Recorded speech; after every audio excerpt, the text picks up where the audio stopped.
Welcome to the DFW Real Producers Podcast, coming to you live from Studio USA West in Colleyville, Texas.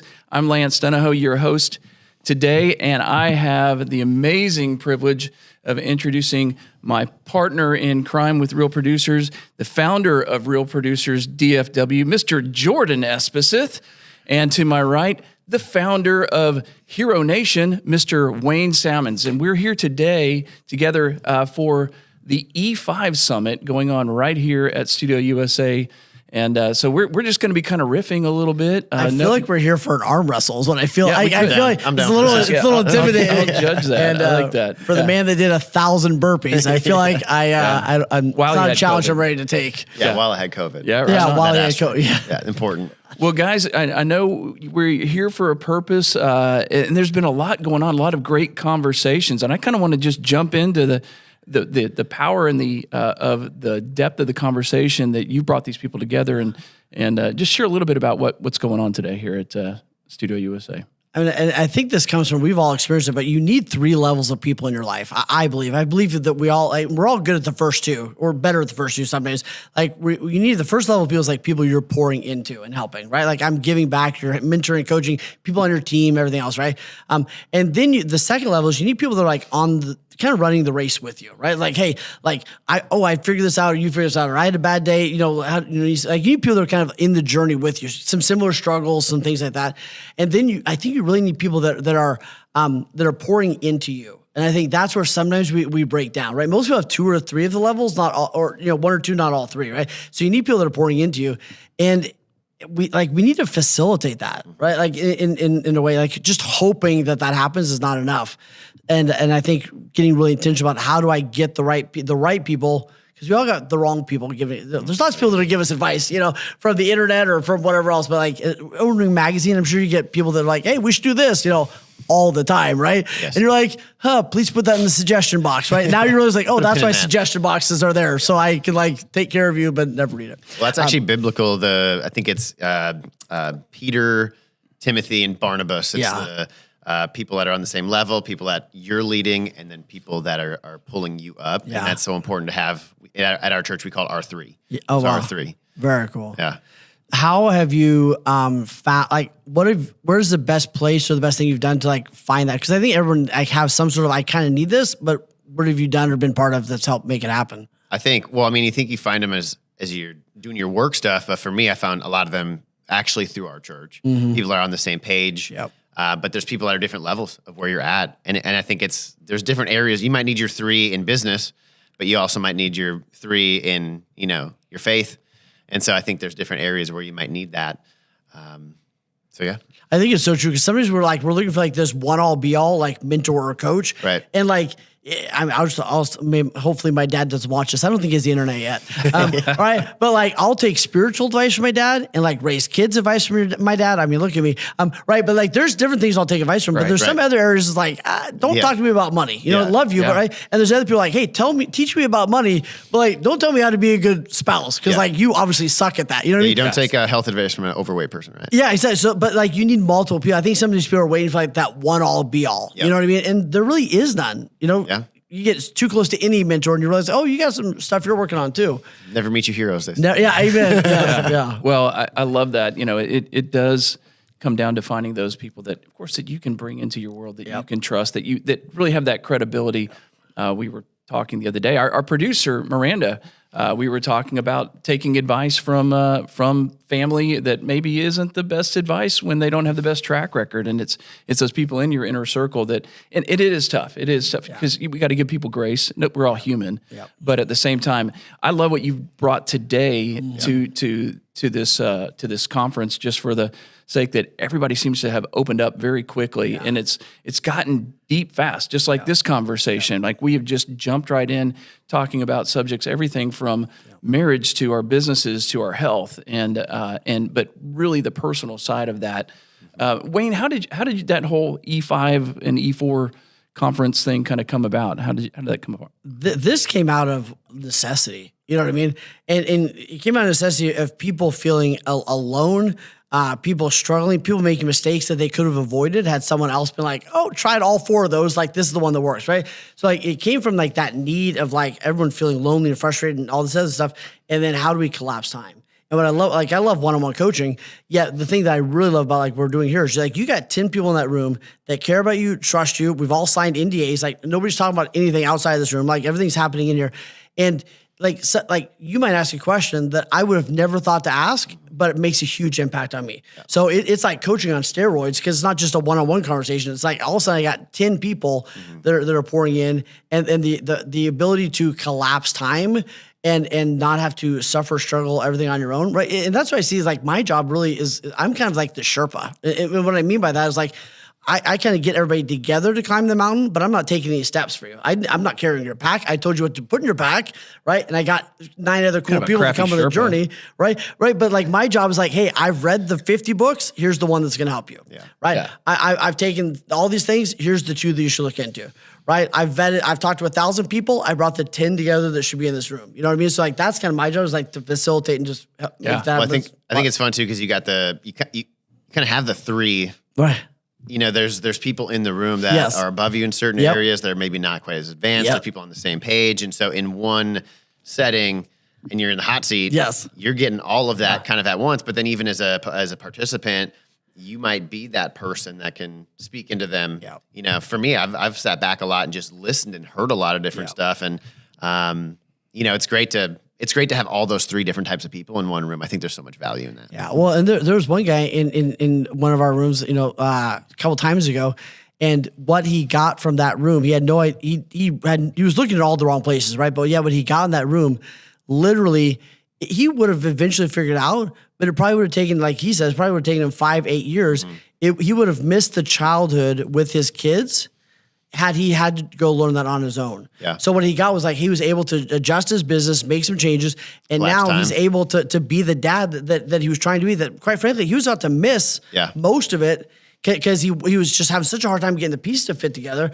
Right. So it's like he got 8 years back with his kid in a sense. I mean, that's amazing. Yeah, collapse time for him. Huge. That's very big. So Jordan, you're going to be in the hot seat here pretty soon. Ooh. So and the structure, right now. The structure of this is it's a hot seat type of a setup. You want to explain that in a second, and then I want to ask Jordan what he thinks he's going to be addressing on the hot seat. Tell us how that whole. I mean, hot seat. You kind of walk the room where you're at, what's good, what you're working on. Yeah, so it's literally 2 different stools in the room in the middle of the room. Yeah, you literally sit down. You're like, hey, here's what's going good, here's what's going bad, and then the facilitator's like, hey, what's the one thing that if you could solve or get clarity on or get advice on, before you walk out of this room, what is that? What is that one thing?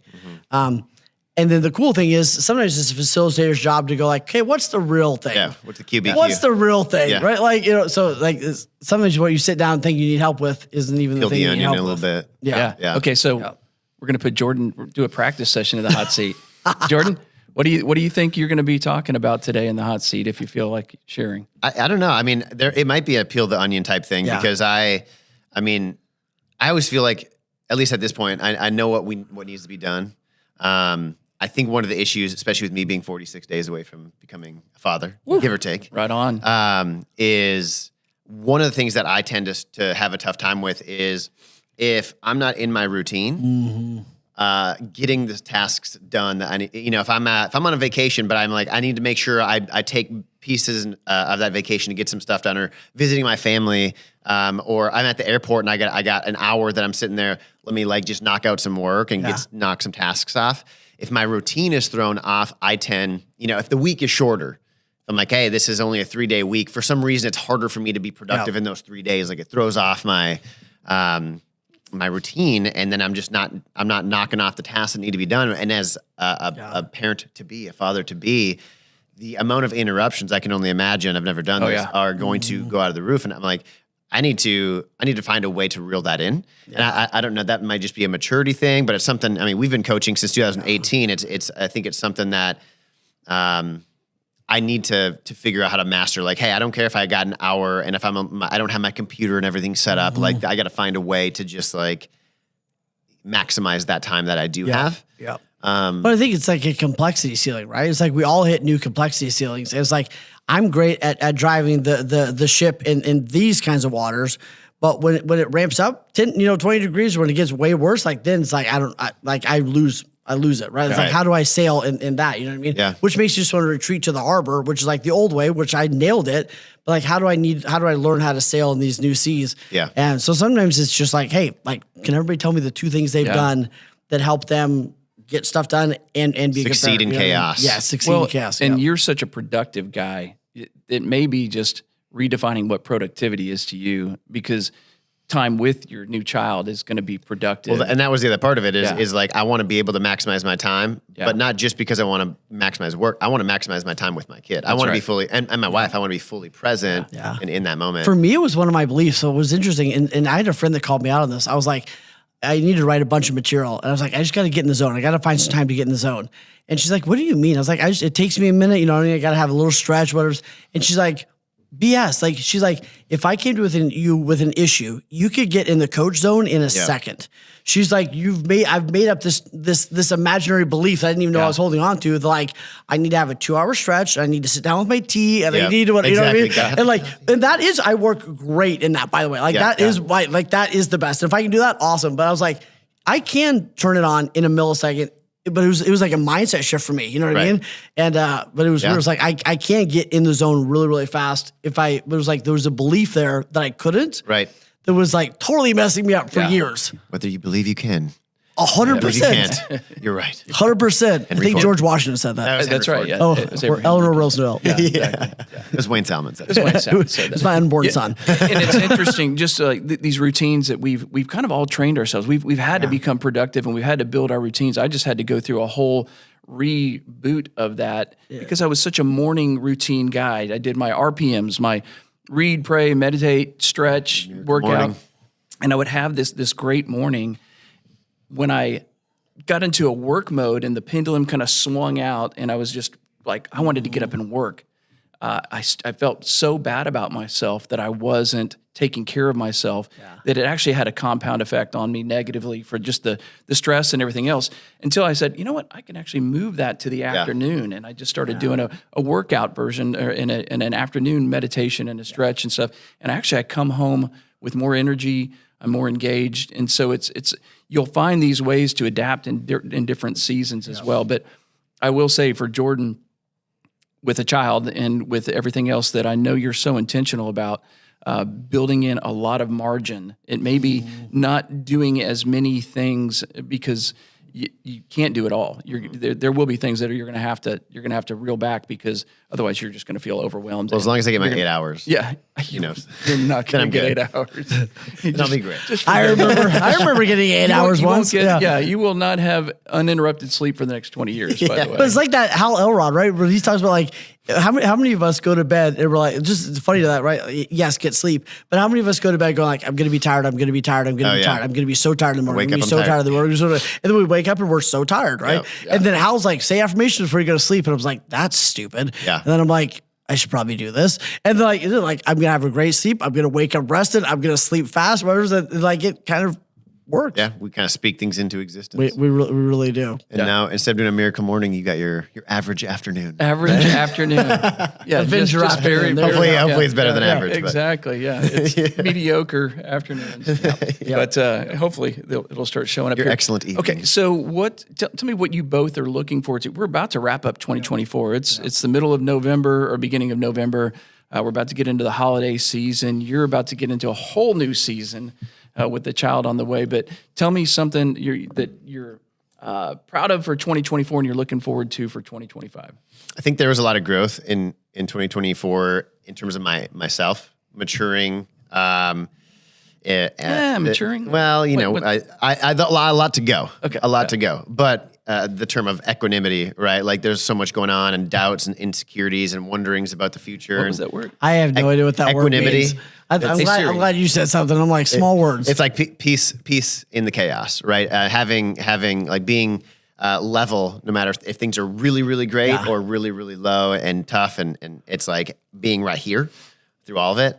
I think I've got a lot better at that, and you know, that's something that I want to continue to improve on throughout not just next year, but my life. And so it was a big year for that, though. It was a big year for going, whoa, life is like this. And I don't want it to be like that, but it's probably going to always be like this no matter what. And so how can I just kind of stay like that, Yeah. Wayne, 2024. 2024, grateful that I kept my head in the game. Grateful that I was able to counterbalance really well. So when I was at work, I was able to like nail the work thing. And then when I was with my kids, I was able to really be present and be. How do you do that? So like that was that was really it was hard. You know what I mean? Right. So like I'm proud of that. And then this next year, man, I'm excited for doing more things like this. I'm excited that I've got clear on kind of like who I am and what I bring to the world and what people need. And man, I think we're just I'm excited that I get to continue to be the bringer together, the connector, the Sherpa, the bucket, whatever you want to call it. And it's gonna be a good year. Right on. My Sherpa. Well, guys, this was just a rapid fire edition of the DFW Real Producers podcast. We sometimes go rogue here. We sneak the car out and RP, Rapid Podcast. That's right. Oh, I like that. Yeah. But thanks so much for you guys are amazing. showing up. We're here every Tuesday, 10 o'clock, same bat time, same bat channel. We'll see you next time on the DFW Real Producers.